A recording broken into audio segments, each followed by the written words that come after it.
Hello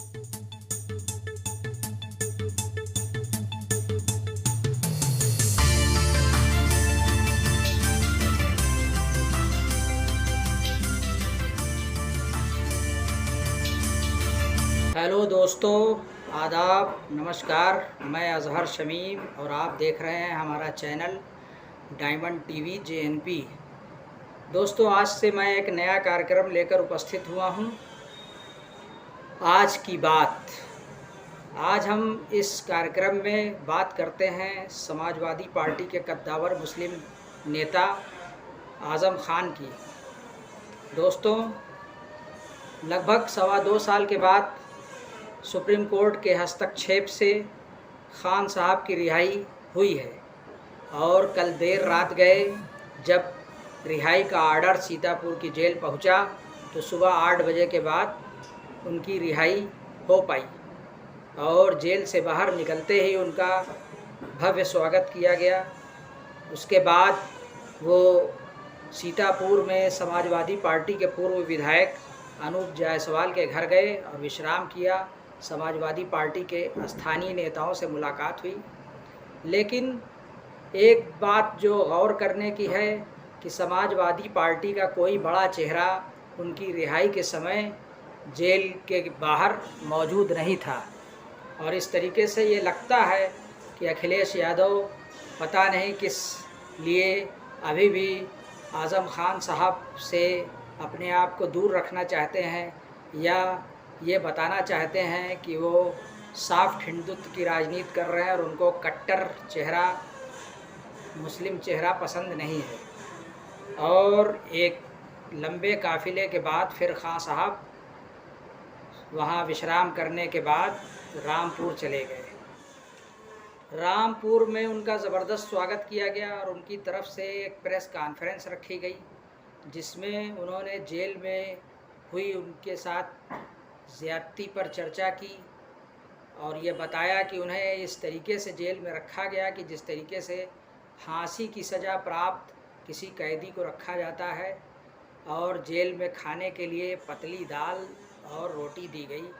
corona काल में तो उनकी स्थिति इतनी बदतर हो गई थी कि जब वो मेदांता ले जाए जा रहे थे तो उन्हें देखकर लगता ही नहीं था कि वो बच पाएंगे या नहीं, और ऐसा लगता था जैसे कि कब्र से निकाल कर किसी मुर्दे को ले जाया जा रहा हो। दोस्तों, आज़म खान साहब ने बताया कि ये उनकी पहली गिरफ़्तारी नहीं है। पहले जब वो अलीगढ़ मुस्लिम यूनिवर्सिटी में छात्र राजनीति करते थे तो 1975 में इमरजेंसी के वक्त भी उनकी गिरफ़्तारी हुई थी और उन्हें बनारस जेल में 2 साल तक रखा गया था।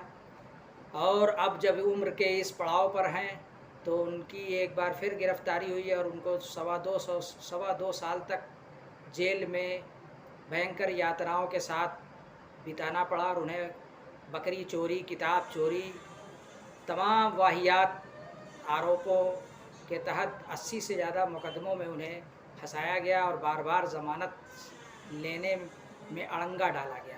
प्रदेश सरकार ने हर संभव कोशिश की कि खान साहब जेल में ही रहें, जेल से बाहर ना आने पाएँ, लेकिन उन्होंने सुप्रीम कोर्ट के मशहूर वकील और कांग्रेस के वरिष्ठ नेता कपिल सिब्बल की प्रशंसा की और उनका धन्यवाद दिया कि उनकी मेहनत से सुप्रीम कोर्ट में के हस्तक्षेप के बाद उन्हें उनको रिहाई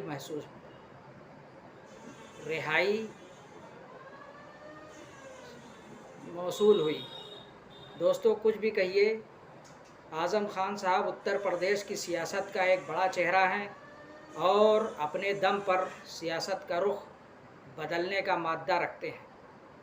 अब जिस तरीके से अखिलेश यादव उनसे दूरी अख्तियार कर रहे हैं और सिर्फ ट्विटर पे ही उनकी रिहाई पर बधाई दी है, ये एक फॉर्मेलिटी से ज़्यादा कुछ नहीं लगता है।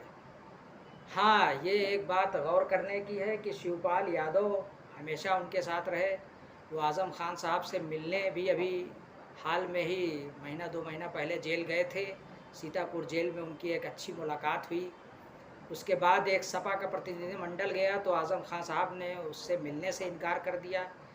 फिर ये बात भी सामने आई कि कांग्रेस के राष्ट्रीय प्रवक्ता और कल की पीठ के पीठाधीश्वर प्रमोद कृष्णम जी भी उनसे मिलने गए और उन्होंने बाहर आकर प्रेस में बयान दिया कि हम गए और हमने जो है वहाँ उनकी बहुत ख़राब स्थिति में हालत देखी, उनको किस तरीके से जेल में रखा गया, इस पर उन्होंने अफसोस जताया और ये कहा कि उन्होंने हमसे बड़े गर्मजोशी से मुलाकात की और हमें खजूर दी।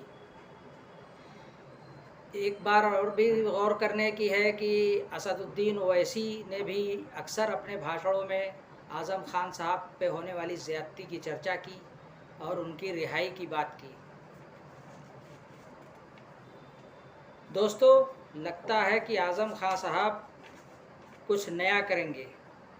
अब या तो वो AIMIM ज्वाइन करें उनके, या फिर कांग्रेस उन्हें साथ लेकर कोई बड़ा गेम खेले, या ये भी हो सकता है कि खान साहब कुछ दिनों के बाद जब वो थोड़ा सेहतमंद हो जाएं तो अपनी ख़ुद की एक नई पार्टी लॉन्च करें और अखिलेश यादव से नाराज़ उनके चाचा शिवपाल यादव को साथ लेकर राजनीति की एक नई पारी की शुरुआत करें।